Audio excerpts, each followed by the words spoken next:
Michael Shikha Niketan Higher Secondary Government-sponsored co-ed English medium school has taken an excellent initiative of teaching and make our students learn day-to-day lessons through audio and video in our YouTube channel. Teachers of all the subjects are working hard to enhance these online classes in the midst of this pandemic situation. It is a request to all the teachers, students and guardians to click the bell icon and subscribe our channel. Hello everyone, so we are in the second part of your history continuation chapter, that is Industrial Revolution, Colonialism and Imperialism. So we shall be learning about page number 76. Please, before starting with your chapter, take out your page number 76. And here we shall be learning about impact of Industrial Revolution. So in any subject or in any concept or topic, if you are reading in history, or if any situation or circumstances which is arriving in history or any incidents or situation arrive, then there have to be some impact regarding of some issues. So here also we shall be learning about the impact of Industrial Revolution on three main curricular of lifestyle. Okay, first is the impact of Industrial Revolution on social, that is society, the human beings, then polity, that is politics, and economy. Economy stands for finances, that is money.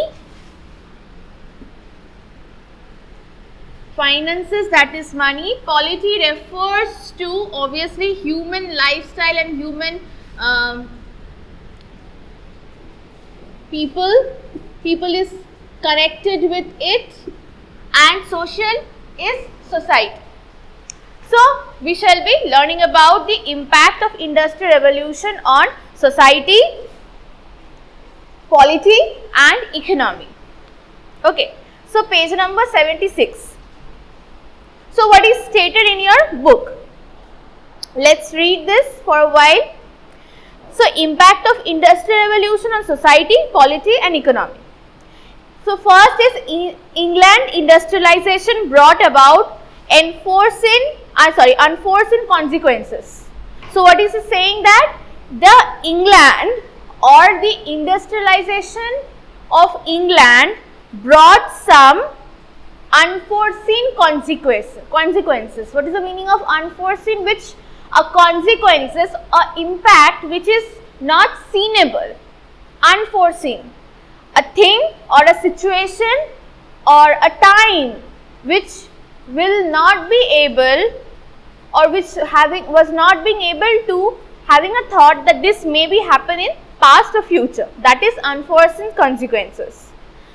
After full stop, the personal relationship that existed earlier between the employed and the employee was lost as a result of mechanization. The mass of workers began to shift to cities where large factories were established. So in after full stop, what is saying? That the personal relationship which were then in between the employer and between the employee, that particular relationship was gone.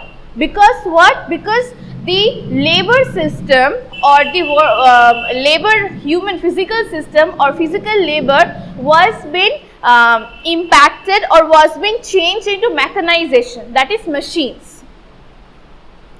Now A, social consequences, social classes. We shall be learning about first, that is society or social classes. In England, where industrialization had its beginning and progressed rapidly, the social consequences were also felt unambitiously. Industrial Revolution gave rise to two classes. One, namely industrial bourgeoisie, and number two, industrial proletariat. So what happened? As the help or as the dawn of Industrial Revolution, the two classes, we are seeing the rise of two classes. Number one is industrial bourgeoisie and number two is industrial proletariat. The industrial bourgeoisie were whom? The industrial bourgeoisie were those who said to be as a middle class. Okay. So, industrial bourgeoisie middle class amassed enormous capital and funds. On the other hand, was one of the extreme hardship. This working class proliferated with the growth of new industries. Initially, they had no experience of political struggle and remained unorganized. Leaving aside the two classes mentioned above, the remaining classes like the nobility, peasantry, etc. played a minor role in the society or in the formation of society, can be said. But the middle class and the working class of people emerged as the two most important social classes.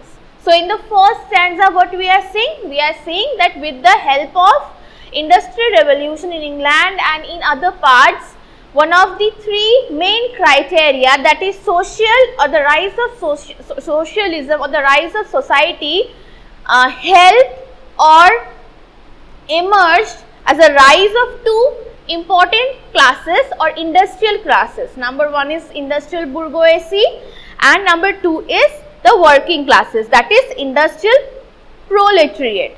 The people who used to have a fund for making or for the industries, making of industries and factories, and the people who used to work on that particular factories with the surroundings of mechanism. Okay, two classes, we are seeing that the emergence of two classes are happening for as an impact of industrial revolution. Now, number two, that is B, rise of new cities. Obviously, if something is emerging in somewhere or a group of people is emerging in somewhere, then there should be have some livelihood. There have to be some living place or some cities or some states or some place. So, here we should be also learning in the section, in the group, in the section B, we shall be learning about the rising of the new cities with the hand or with the help of the industrialization. The industrial revolution brought about tremendous changes in the life of the people, particularly the working people. No longer did the workers labor outdoors as farmers. The majority of the people worked in factories and they generally lived in large crowded cities. England was the first industrial power. At the same time, this was the country in which the urban population far exceeded the rural population. In course of industrialization, London apart, other big industrial towns such as Birmingham, Manchester, Newcastle, etc. grew up in England. So, what are the states or what are the cities we are reading in this particular paragraph? That near England or around England, Birmingham, this Birmingham, Manchester and Newcastles, these three were stated as the industrial towns which had grew around the England. These cities had very large population by the standards of those times. Workers, however, did not move from farms to cities overnight. This was a gradual process. In cities, living was not attractive. Most workers lived in small one-family houses. Houses were built side to side and back to back, so that there were no windows except in the front of each house. The housing was filthy, unsanitary and airless. So, as the number of population or the number of peoples of working classes were growing or were emerging time to time, but the happening or the emergence of new cities along with the population did not emerge all of a sudden. It did not emerge suddenly. It emerged gradually, slowly, one by one. So, likewise, what was the reason behind that? The first reason was definitely the industrial revolution, and number two, the working of mechanizations were gradually overtaking or overplacing. Number three was people's then laborers now is a mechanized workers. The physical labor were not in need, mechanized laborers were in need. And apart from that, as the people are emerging from villages to towns, the area of houses were small, there were no windows there, and the sanitation was in problem, because for suppose if there is a one room, very small room, there is no window, no air is passing, and at least 7 to 8 people are living in that particular one small room and using one sanitation or using one toilet. These were the problems which also emerged with the hand of Industrial Revolution. Number C, migration from rural areas to the urban centers. The Industrial Revolution also brought about a shift in the population. People gradually moved from the rural areas to the cities. Before the Industrial Revolution, majority of the population lived in villages, as it was dependent on agriculture or was attached to land in one way or the other. With the growth of industrialization, the scenario changed completely. The center of economic life shifted from village to cities. The new cities that had grown were important centers of industry. Consequently, there was a shift of the population. People gradually moved from villages to cities. This was unevitable or inevitable, as factories were located in the cities where people could find jobs. According to one estimate in England, less than 20% of the population remained attached to land as a consequence of industrialization. So, what we are learning in the third paragraph, we are learning that as a consequences of Industrial Revolution, 20%, very less, like out of 100, 20% of peoples are living in the rural areas and they are attaching to the work of farming, okay, or cultivation, and rest of the 80% of the human population in England are started moving from rural areas to the urban areas or the cities or the towns for the search of job, because it was very not coincidentally, but it was very obvious that where the industry is getting inculcated or where the industry is getting set up, there only one can find a job. So, for their job, for their benefits, people are started coming or traveling or immigrants. They were the immigrants from villages to the cities. Now D, development of a bourgeois capitalist political system. So, here we shall be learning about the political systems of whom? Of a bourgeois capitalistic peoples. Okay. Capitalism developed along with the changes of the Industrial Revolution. The term bourgeoisie denotes the social class whose concern was preservation of capital and to ensure perpetuation of their economic supremacy. In a capitalist system, profit is the primary motive. The difference between expenses and income is profit. Capital will accumulate with the increase in profit. For example, capitalists expect the expenses to be less than the income. The part of the profit, that is difference between expenses and income, could be reinvested to make further profit. The profit motive proved to be greatest encouragement for rapid development of capitalism. In the 19th century, helped the bourgeoisie to consolidate their wealth and power. With enormous wealth at their disposal, the bourgeoisie was unwilling to accept the lack of rights and political power in the monarchical system of government. In a word, they aspired for a major role in politics by participation in the government. Thus, the development of political system in which the bourgeoisie could participate in the administration of the country. Parliamentary system of government was the answer to this, which may be illustrated by the example of England. By the Reform Bill of 1832 in England, the seats in Parliament were redistributed to grant representation from the new industrial centre. So, what we are learning here, what we have read here, that the political system, how the development of political system emerged in England. Okay. So first, as the capitalistic peoples, the bourgeoisies who used to have a fund on particular development or particular outbringings of the industries.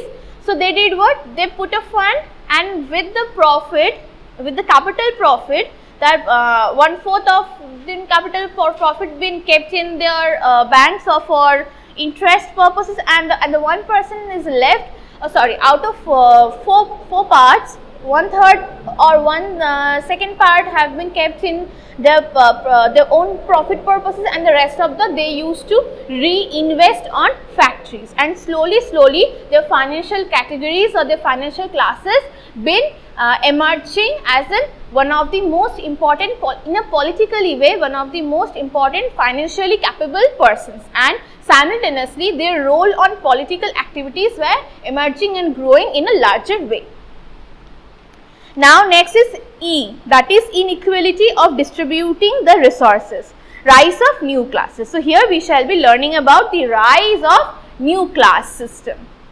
During the late 19th century, as industries expanded, the capitalists continued to make immense profit. As they became richer, the distance separating them from the working class grew wider. By the end of the 19th century, gone were the days when there was personal contact between the employers and the employees. So, or say owners of industry and the working people. Inequality between the two went on increasing day by day. The workers lived in cities in unhealthy living conditions, while the wealthy factory owners lived in the elegant residential areas of the cities. The life of the rich was very different from that of the working class people. There was another group of people who were neither rich nor poor, were the middle class. The middle class included government officials, professionals, teachers, doctors, lawyers, etc. The people gradually became aware of the economic differences that separated different classes. The economic differences were reflected, for the example, in travel by railways. There had been 3 or even 4 different classes of passengers' tickets. The wealthier people travelled in first class and the poor people in third or fourth class. The economic disparity also gave rise to the social differences. There were separate waiting rooms in the railway stations for people travelling in different classes, so that people travelling with tickets of different prices would not have to come in contact with the one or another. See, what are the differences which we are seeing or which we have read right now? As the factory owners were getting wealthier or richer day by day, so the differences between the poor and the richers were having the line between them were getting wider day by day. Okay, as the factory owners were living in a most luxurious, they were leading their life in a most luxurious way. On the other hand, the people who used to work on factories, they were used to live in one of the most unhealthiest, one of the most insanity or very bad sanitary position in a places. And there were factory systems were growing apart from that, and apart from that, there were the railway tickets were there. So the differentiation between railway tickets were there. The richer people used to purchase the maximized coupons or the maximized railway tickets, and the poor people used to purchase the less than the poor or less than the amount of the people. And apart from the richer or the poor, the middle class peoples were also arriving, and from the middle class people, who were they? They were the doctors, lawyers, artisans, and teachers, then professionals, government or workers and officials. So this were stated as a middle class peoples. And during that time, people who belong from a richer family or who were the owners, or the people who belong from a poor or middle class family, they used to purchase differentiated railway tickets, and they used to wait in a waiting rooms differentiated according to their status or according to the amount they are purchasing as a ticket for the railways. Okay. So next is critique of the industrial society. So here we shall be learning about what are the critics regarding the industrial society. The social and economic changes made by the Industrial Revolution stimulated the growth of the science of economics or political economy as it was called. In the 18th century, various theories were developed by economists for improvement of the economic condition of the poor. Against those theories arose the socialist point of view. First, the socialist critic. Some reformers believed that a new political and economic system was needed for improvement for the lot of the common people. Such reformers were called socialists. The socialists attacked the evils associated with the Industrial Revolution. They proposed to do away with private right or ownership in either capital or property. In a word, control over production and distribution based on social ownership of the means of production may be termed as socialism. Socialism is opposed to capitalism. The socialists at the first instance were concerned with England as the evils of the industrialization had surfaced first there. Of the socialists, mention may be made of the leading English socialist Robert Owen. Besides, Frenchmen like Saint-Simon, Louis Blanc and others were famous socialists of the 19th century. Robert Owen was an industrialist. He adopted certain measures to do away with the evils of the capitalist system of production. In his own factory, Owen reduced the hours of labor, did not employ children, introduced a pleasant working condition. Then he also shared some of the profits with the workers of his factory, but later experiments of the same sort of Owen and others were disappointing. In France, the socialists like Saint-Simon, Fourier and Louis Blanc tried to improve the condition of the workers, but their idealistic schemes were not practical. However, the early socialists were also to create a public opinion against the capitalist system of production. So here two classes of people or two theories of people we are getting to know. First, who were the socialists, and number two, who were the capitalists. So we know the people, the bourgeoisie peoples are the capitalists, and who were the socialists, the people who wants that there should be equal functioning in society, they are the socialists. So now as some people are emerging as a new socialist people, they want this or that for the community, they want this or that for the society for their well-being, and they are emerging as a new reforms for the benefits of the poorer middle class or whoever it is. So there are the two dimensions of thoughts we are getting to know in this particular paragraph. It's by Karl Heinz and Reichmark and Friedrich Engels. So here you have to read about what Karl Heinz wants as a thought of being socialist or capitalist, and the Reichmark and the Friedrich Engels is very important for you. That is in page number 79. Please go through it. Let's turn your page. And here we shall be learning about colonial expansion as an outcome of Industrial Revolution. So, how the colonial expansion happened as an outcome of the Industrial Revolution. The Industrial Revolution resulted in development of industries. Obviously, with the help of machines, the production of goods increased by leaps and bounds. Consequently, a new economic system developed that came to be known as a capitalist system. And under capitalism, the primary purposes of production was profit. To ensure a maximization of profit, the capitalists followed two methods. One was to increase production of goods, and the other was to offer minimum wages to the workers. But such courses created a problem. The low wages of workers meant low purchasing power of the workers who constituted the majority of the population. Thus, the huge production of goods with the help of machines remained unsold, as it was not possible for the local people to consume or purchase. So, the industrialized European countries needed new markets and buyers for the goods their industries were producing. Again, the European countries could not sell their surplus goods to one another, for with the spread of the Industrial Revolution in Europe, all the industrialized countries had been facing the same problem of having surplus goods. In such situation, the European countries looked for market overseas. Asia, Africa, where industrializations had not taken place, offered to the best market for selling the surplus of the goods of the European countries. In addition to markets, the industrialized countries of Europe needed raw materials at cheaper rates to feed their industries. All this favored the growth of colonial expansion of the expansionism of the European power. Thus, the Industrial Revolution made European countries depend on countries in Asia and African countries for their economic and industrial development.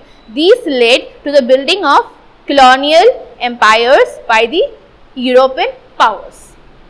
So, here what we are learning, as the Industrial Revolution were taking place in different countries of the European countries, the amount of surplus of the goods, the only one motive of capitalistic peoples was that it was the amount of goods were getting higher, because the capitalistic people have to earn more profit from that particular selling produces. And on the other hand, one more, in a two ways they were dividing the profit. The number two was that they were giving less amount of wages to the employers, and on the other hand, as the maximum percentage of employers or the workers who were working on the industries were increasing day by day, and they were greater in percentage rather than the owners of the factories, so the selling or the purchasing of the goods were getting lower. Hence, the other industries or other industrial owners were facing the problem of loss. On the other hand, in a simultaneously way, they were also searching that from where to which part they have to find a new sellers, so that they can produce huge number of surpluses, and for that huge number of surplus they can sell it on the new markets. And the next destinations for finding the new markets were China, Africa and the Asian countries. So, here is this part only. We shall be continuing in the next part. Please go through the third part of this particular chapter. We shall be discussing on the page number 81 and onward. Thank you. Thanks for watching. Leave a like and comment. Subscribe. And do share the video among your friends.